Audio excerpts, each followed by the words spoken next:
আল্লাহর দফতরে আপনি মুসলমানদের কামেলে মুমিন হতে পারবেন না। সাহাবায়ে কেরাম সব কিছু, সব সুযোগ সুবিধা ছেড়ে দিলেন। আমাদের কোনো সুযোগ সুবিধার প্রয়োজন নাই। আমাদের সুযোগ সুবিধা হলো আমাদেরকে তোমরা ঈমানের উপরে থাকতে দাও। আমাদের ঈমান, আমাদের আমল নিয়ে আমরা বাঁচতে চাই। আমরা অন্য কোনো সুযোগ সুবিধা চাই না। রাসূলকে বলে তোমাকে আরবের এই দেওয়া হবে, সেই দেওয়া হবে। রাসূল বলেন না, আমি এগুলোর জন্য দুনিয়ায় আসি নাই। আমার ঈমানের মিশন চালাইতে দাও। আমি আমার ঈমানের মিশন চালাই, উম্মতকে গুমরা থেকে বাঁচাই। আল্লাহর রাসূল মিশন চালাইলেন। সাহাবায়ে কেরাম আস্তে আস্তে কালেমা গ্রহণ করলেন। তারা আবার দ্বীনের প্রচার করলেন।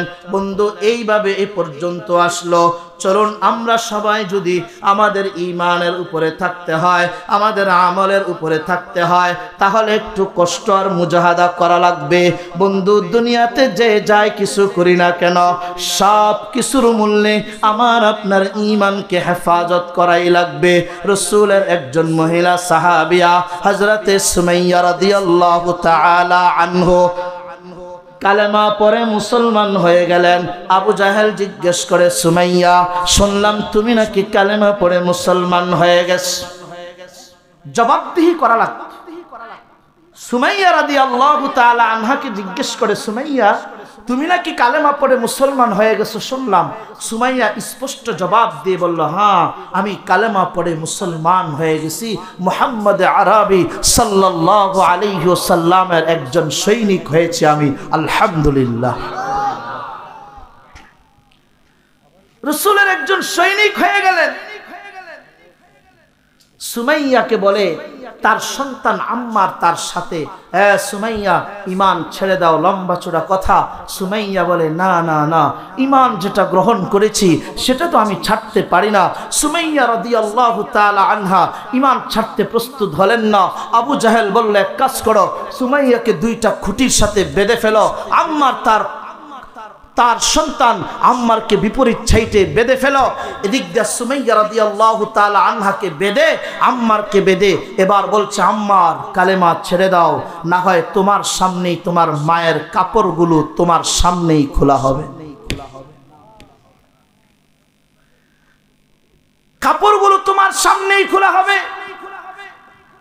হযরতে সুমাইয়া দেখলেন সন্তানকে যেমন এমন নাজুক এক প্রস্তাব দেওয়া হয়েছে, আমার কাপড় খোলা হবে, সন্তান তো স্বাভাবিক দুর্বল হয়ে পড়বে।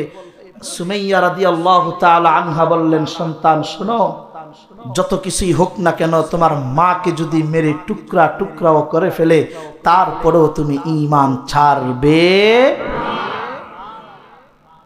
মুসলমান বন্ধুরা আমার, সুমাইয়া রাদিয়াল্লাহু তাআলা আনহাকে দুই হাতের মধ্যে এভাবে রশি দিয়ে বেঁধে ফেলা হলো, কাপড়গুলো খুলে ফেলা হলো। আম্মার মাথা নিচের দিকে দিয়ে জমিনের দিকে তাকিয়ে আছেন। জমিনটা যদি ফেটে যেত তো আম্মার মাটির ভিতরেই ঢুকে যেতেন। অবস্থা এমন।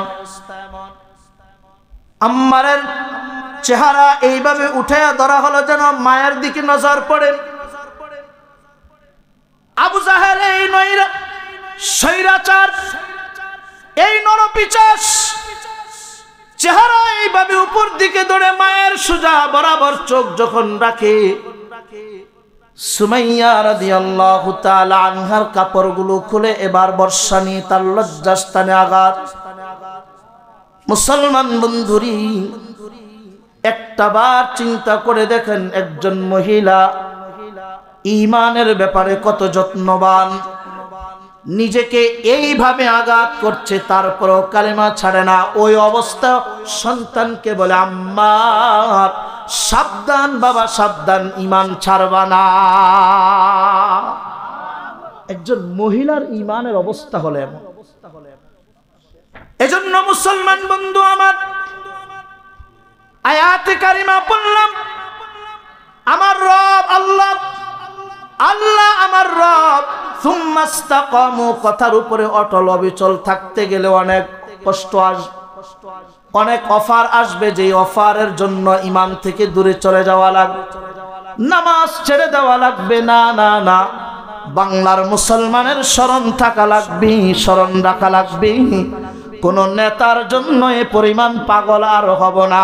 যেই নেতার পক্ষে কথা বলতে গেলে নামাজ ছুটে যায়, যেই নেতার পক্ষে কথা বলতে গেলে রোজা ছুটে যায়, যেই নেতার পক্ষে কথা বলতে গেলে আমার ইমানের উপরে কোনো আঘাত এসে যায়, আমরা ততক্ষণ নেতা মানব যতক্ষণ নেতা ইসলামের উপর, কালেমার উপর থাকবে, ঠিক কিনা? এটা মুসলমানের সিদ্ধান্ত নেওয়া লাগে। এজন্য আমার বন্ধুরা গভীর মনোযোগ, আমার আপনার জীবনের শ্রেষ্ঠ সম্পদের নাম হলো ঈমান। ঈমান পেয়ে গেলাম, নামাজ এবার আমার উপরে ফরজ করে দেওয়া হয়েছে, নামাজগুলো পড়া লাগবে। বন্ধু, তুমি যোহর পড়ো না, আসর পড়ো না, মাগরিব পড়ো না, এশা পড়ো না। ও মুরব্বী বাবা, আমি আপনার এক সন্তান তুল্য এক যুবক আপনার পায়ে ধরে বলে যাই, আপনার সন্তানের ব্যাপারে আপনি যত্নবান হন। মায়েদেরকে বলবো আপনারা আপনার সন্তানের ব্যাপারে যত্নবান হন। নামাজের সময় নামাজ পড়লো কিনা হিসাবটুকুন নিয়ে নেন। কোচিং যদি মিস হয়ে যায় আমরা হিসাব নেই, নামাজ মিস হয়ে গেলে আমরা হিসাব নেই না। আমার সন্তান রমজানের রোজা রাখে না, আমার আফসোস নাই। না না বন্ধু, আপনার সন্তান দিন মানলো কিনা, ইসলাম মানলো কিনা, কোরআন মানলো কিনা, দিন শরীয়ত মানলো কিনা, কার সাথে চলে, কখন কোথায় যায়, কোন অবস্থায় চলে, এই সবগুলোর ব্যাপারে বাবা এবং মা যত্নবান থাকা লাগবে। ঈমানের পরে সর্বপ্রথম ফরজ হলো নামাজ। নামাজটা যত্ন সহকারে পড়া লাগবে, মসজিদে গিয়ে পড়া লাগবে। বন্ধু, নামাজ ছেড়ে দিয়ে তুমি কি মজা পাও? যারা নামাজ ধরছে তারা কি মজা পায় না একটু গবেষণা করে দেখো। নামাজ যে পড়ে না আসলে সে কোনো মজাই পায় না। আর যারা নামাজ পড়ে এদেরকে জিজ্ঞেস করে দেখো।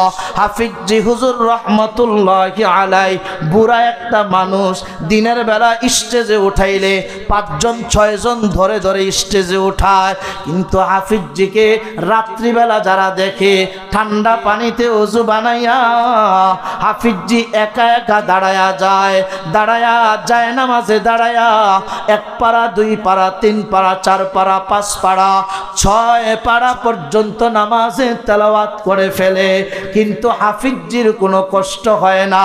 কেন? কয় হাফিজির ঈমানের মধ্যে বড় মজা।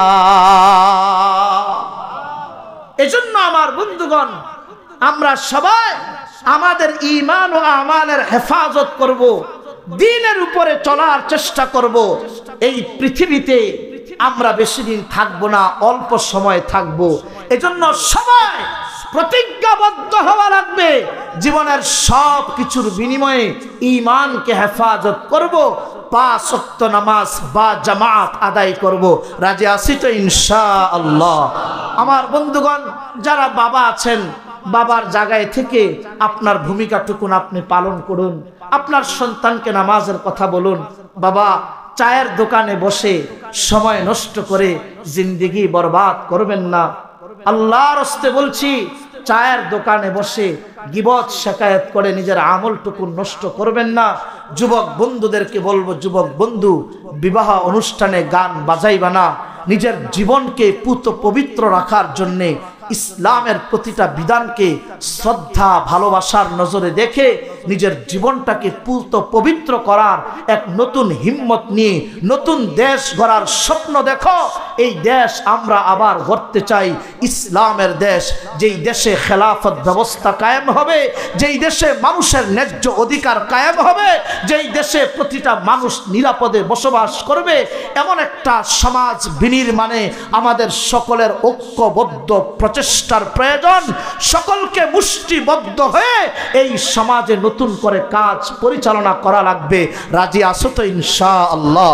আল্লাহ আমাদের সকলকে দ্বীন শরীয়ত মেনে ইসলামের প্রতিটা বিধানের প্রতি শ্রদ্ধাশীল হয়ে মসজিদকে নিজের জীবনের সর্বোচ্চ মুহাব্বত আর ভালোবাসার জায়গা বানিয়ে আমরা আমাদের পরবর্তী সময়টুকুন অতিবাহিত করব। আল্লাহ আমাকে এবং আমাদের সকলকে অল্প সময়ের এই কথাগুলো বুঝার তৌফিক দান করেন। ওমা আলাইনা ইল্লাল বালাগ। আল্লাহ আমাদের সকলকে মাফ করে দেন। আসসালামু আলাইকুম ওয়া রাহমাতুল্লাহি ওয়া বারাকাতুহু।